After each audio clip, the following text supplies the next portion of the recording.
These NBA playoffs so far have been very, very fun. And one of the big stories of this postseason is this Indiana Pacers team, the team that, as of recording this right now, is up 2-0 in the conference finals against the Knicks. They just keep winning, keep winning, keep winning.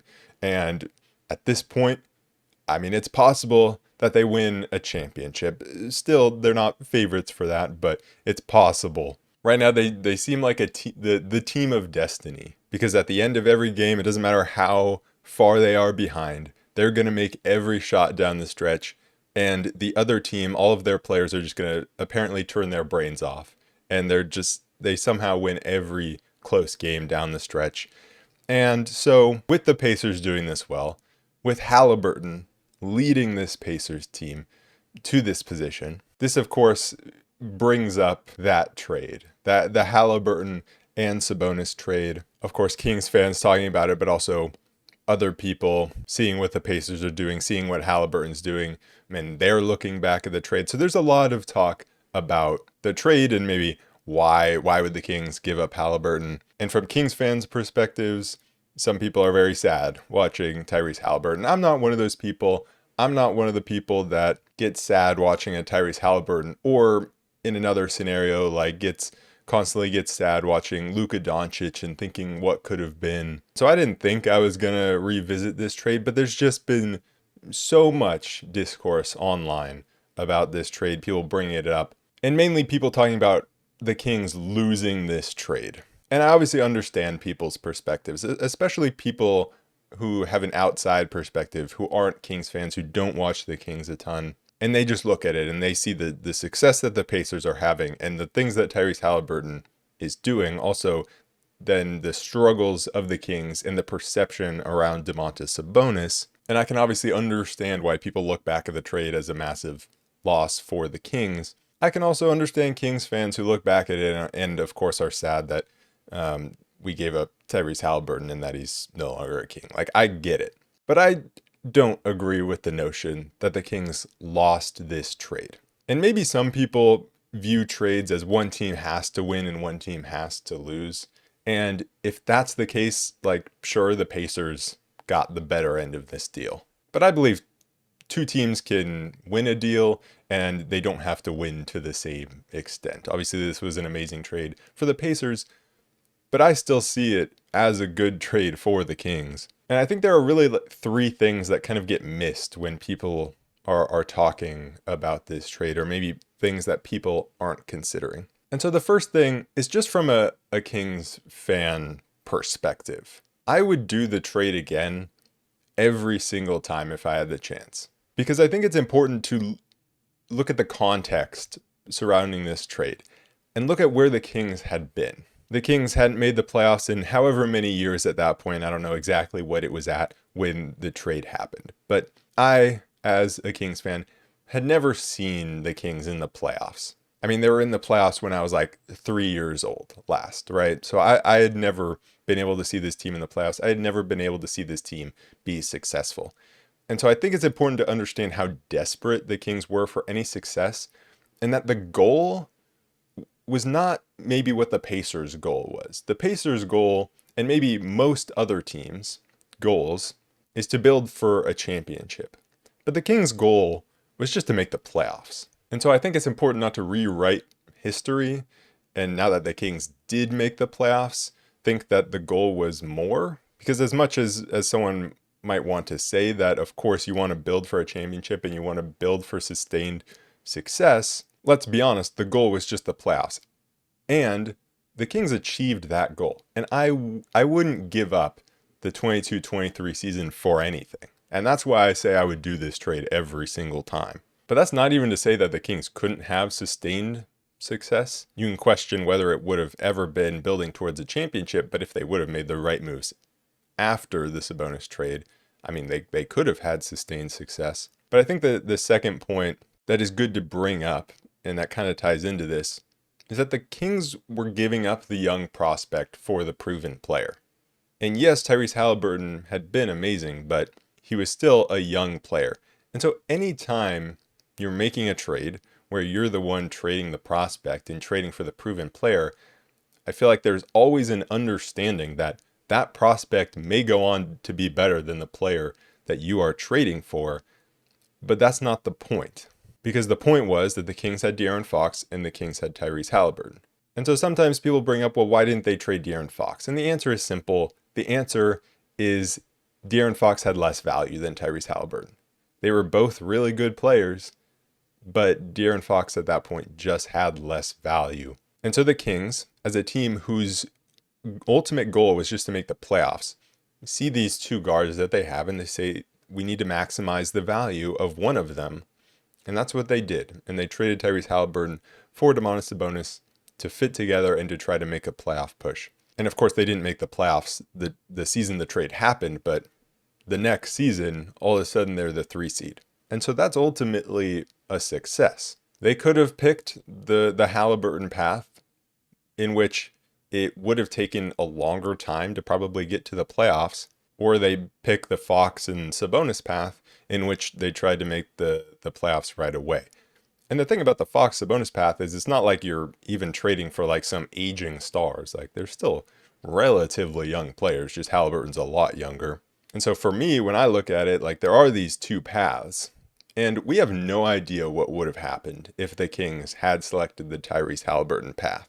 And that's what ultimately brings me to my third point, which is you have to look at the moves that were made after the trades by both teams. You have to look at how the Pacers built around Haliburton versus how the Kings built around Sabonis. The Kings, for 1 year, built a successful team and then completely failed to put the right pieces around both Sabonis and Fox. And so I don't see that as a reflection on the Sabonis-Haliburton trade itself. The Kings lost a ton of trades, but they lost a ton of trades after the big one. And so then I have heard the argument of, well, Haliburton is easier to build around than Sabonis.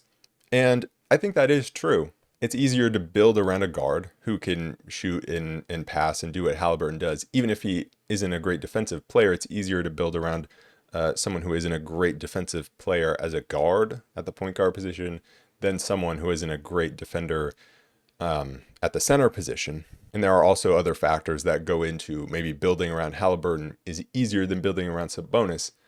But the reason that I put absolutely no stock into that is that the Kings didn't even really try to build around Sabonis. They didn't even try to get players that fit around him. And so yes, if they had tried and if they had brought in the correct type of pieces to build around Sabonis, and if they had just tried and still failed, then absolutely you could say that building around Sabonis just didn't work. And so then you could say that I think the Kings lost the trade.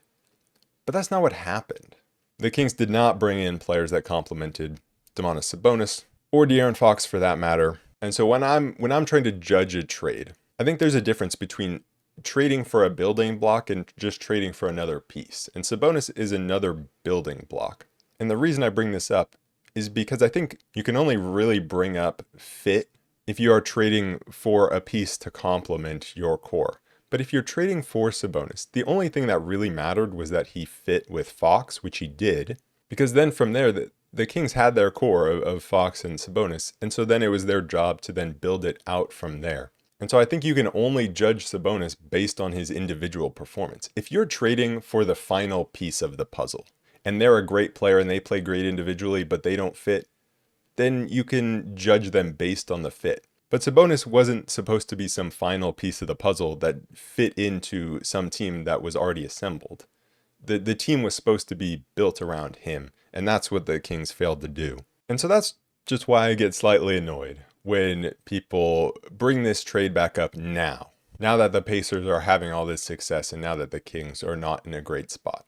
And I'm like, what about when the Kings did achieve their goal? Sabonis brought a ton of success to the Kings organization, and it was the Kings organization's incompetence at building around him and Fox that failed, not the trade itself. It was not the trade itself that set the Kings back, because when I look at both the paths that the Kings could have taken, the one with Sabonis or the one with keeping Haliburton and maybe trading De'Aaron Fox, I think both of them could have been successful for the Kings, but then both of them also could have been utter disasters. And in the end, it's kind of an in-between, because the Kings were able to make the playoffs, but now aren't in a great spot. But this is exactly why when I watch Haliburton with the Pacers, I'm not sad thinking, oh, what could have been. This is why when I see Luka Doncic turn into what he's turning into, I don't say, oh, what could have been if the Kings had drafted him. Because the Kings have had super talented players. They had DeMarcus Cousins. They had De'Aaron Fox. They have Sabonis. I mean, they still have a ton of talented players right now in Sabonis and Levine and Monk and DeRozan. Like, they have a bunch of talented players. And yet they still aren't able to find that success. And so that's why when I look at it, what if the Kings had kept Haliburton? Do we think that the Kings would just be the Pacers? Because I don't. I absolutely don't think that the Kings would be where the Pacers are at. Not just because we're in the Western Conference. I would bet a lot of money that if the trade didn't go down, the Pacers would still be in a better spot than the Kings, which is why ultimately I think the conversation about the Kings losing this trade is dumb, because it doesn't matter. What matters is what happened after it and how the two teams were able to build their teams after it. The Kings failed, the Pacers did not. And at the end of the day, I'm just happy that Tyrese Haliburton's career didn't get screwed over by staying with the Kings, because that's honestly what seems to happen with players that are drafted by the Kings, and it's sad. And so that's what the talking point should be. The talking point should be about how the Kings are constantly unable to build around very good players. This is not Sabonis' fault that the Kings are bad. This is not because the Kings don't have Haliburton that the Kings are in a bad spot right now.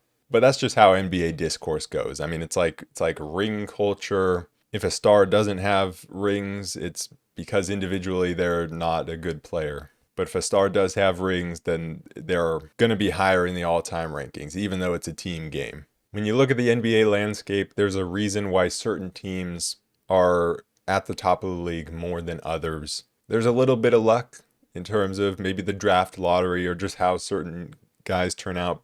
But at the end of the day, if your organization is good, if your organization is smart and has good people in the front office, you're going to build a winning team. Indiana is a prime example of that because, I mean, I don't think they really ever tanked. And yet here they are in the conference finals, maybe going to the finals. And so as Kings fans, I think we can have some hope from that. It's like, you don't always need to bottom out to become a good team. But now we're just looking at Scott Perry to come in and make the right moves. And if he's able to do that, it's not necessary to have to bottom out and go into the draft lottery and be like the Jazz or the Wizards or the Hornets or these teams that are getting unlucky and not getting the top picks. But if you don't have the right people in your organization, then you're just not going to be successful. And that doesn't have to do with the individual players, and it didn't have to do with the Haliburton and Sabonis trade individually. It was about the moves that came after. So that is it for this episode of the Roll Report. I will be back next week, probably to talk about some more Kings offseason targets, probably wings this time. I talked about point guards last time. And for the last 3 weeks, I have talked about the possibility of the Kings getting Drew Holiday. Now there are rumors that the Kings are interested in Drew Holiday. I guess I manifested that one. But yeah, I will be back next week, so I will see you guys then. Peace.